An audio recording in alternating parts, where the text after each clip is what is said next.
That's Mike. News at 9. ये है let's mike more than radio. आप सुन रहे हैं न्यूज एट 9 और समाचारों के साथ मैं हूं आपके साथ महेश सिंह।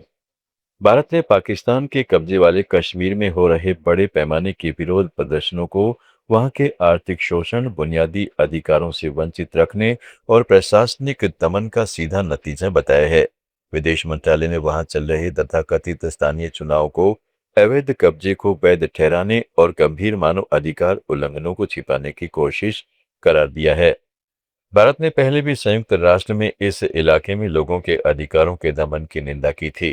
पाकिस्तान के कब्जे वाले कश्मीर में जॉइंट आवामी एक्शन कमेटी के नेतृत्व में चल रहे प्रदर्शनों के दौरान निहत्थे प्रदर्शनकारियों पर सुरक्षा बलों की गोलीबारी की खबरें आई है। प्रदर्शन मुख्य रूप से विवादित सीटों, बढ़ती महंगाई, कथित प्रशासनिक उपेक्षा और राजनीतिक भेदभाव के खिलाफ है। पाकिस्तान के रक्षा मंत्री ने प्रदर्शनकारियों को दुश्मन बताया और बातचीत से इनकार कर दिया है। उधर वाशिंगटन में भारतीय दूतावास ने न्यूयॉर्क टाइम्स की एक खबर के शीर्षक को भ्रामक और गलत करार दिया है। अखबार ने पाकिस्तान के कब्जे वाले कश्मीर में चल रही हिंसक झड़पों पर रिपोर्ट छापी थी, जिसमें स्थानीय अधिकारियों और स्वतंत्र अनुमानों के हवाले से कहा गया था कि जून से शुरू हुई हिंसा में कम से कम 30 लोग मारे जा चुके हैं। शीर्षक में पाकिस्तानी कश्मीर शब्द का इस्तेमाल किया गया था। भारतीय दूतावास ने साफ कहा है कि पाकिस्तानी कश्मीर जैसी कोई चीज नहीं है, सिर्फ पाकिस्तान के कब्जे वाला कश्मीर है। जम्मू कश्मीर और लद्दाख हमेशा से भारत के अभिन्न और अविभाज्य हिस्से रहे हैं और रहेंगे। पाकिस्तान ने इन इलाकों के कुछ हिस्सों पर अवैध कब्जा कर रखा है और अब वहां के लोगों के खिलाफ हिंसा का इस्तेमाल कर रहा है। भारत का कहना है कि वहां जारी बड़े पैमाने के प्रदर्शन पाकिस्तान के आर्थिक शोषण, मौलिक अधिकारों से वंचित रखने और प्रशासनिक दमन का सीधा नतीजा है। बांग्लादेश के विदेश मंत्री खलीलुर रहमान ने कहा है कि प्रधानमंत्री नरेंद्र मोदी ने उनके समकक्ष तारिक रहमान को दिल्ली में होने वाले 18वें ब्रिक्स शिखर सम्मेलन में शामिल होने के लिए निमंत्रण भेजा है, जिस पर सरकार विचार कर रही है।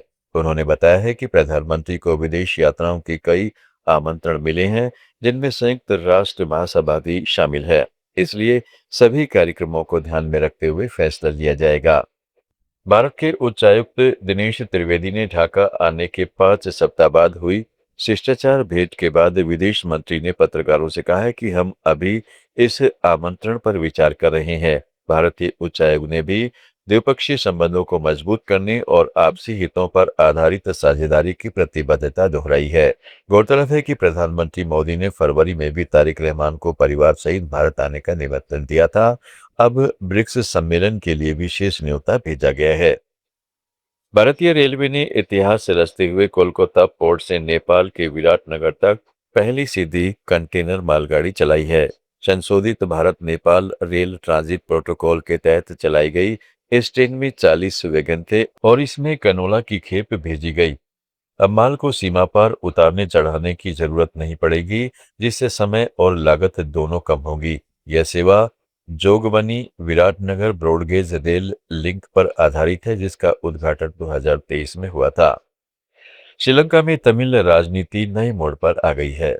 कई तमिल पार्टियों ने सहमति वाले मुद्दों पर साथ काम करने का फैसला किया है, हालांकि वे अपनी अलग पहचान बनाए रखेगी। उन्होंने राष्ट्रपति से मुलाकात की है और विपक्ष तथा कूटनीतिक समुदाय से भी बात करने की योजना है। राष्ट्रपति अनुरा कुमारा दिसानायके ने नए संविधान का प्रावधान किया था, जिससे उन्हें तमिल मतदाताओं का समर्थन मिला। युद्ध के बाद कुछ जमीन वापसी हुई, लेकिन संवैधानिक सुधारों में देरी और सामूहिक कब्रों के खुदाई ने पुराने घाव हरे कर दिए हैं। पार्टियों के बीच विभाजन लंबे समय से सत्ताधारी दलों के पक्ष में रहा है। भारत के तमिल समुदाय के लिए यह मुद्दा ऐतिहासिक रूप से महत्वपूर्ण रहा है, क्योंकि 1987 के भारत श्रीलंका समझौते और शरणार्थी संकट के बाद दोनों देशों के तमिलों के बीच संबंध और गहरे हुए हैं।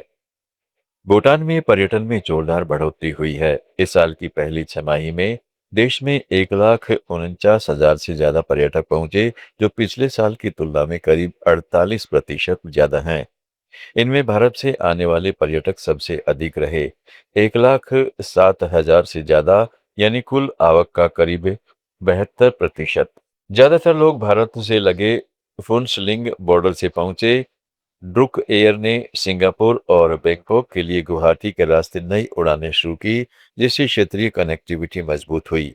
परो और गंगटे में नए होटल भी खुले हैं। समाचारों में फिलहाल इतना ही। जुड़े रहें लेट्स माइक के साथ।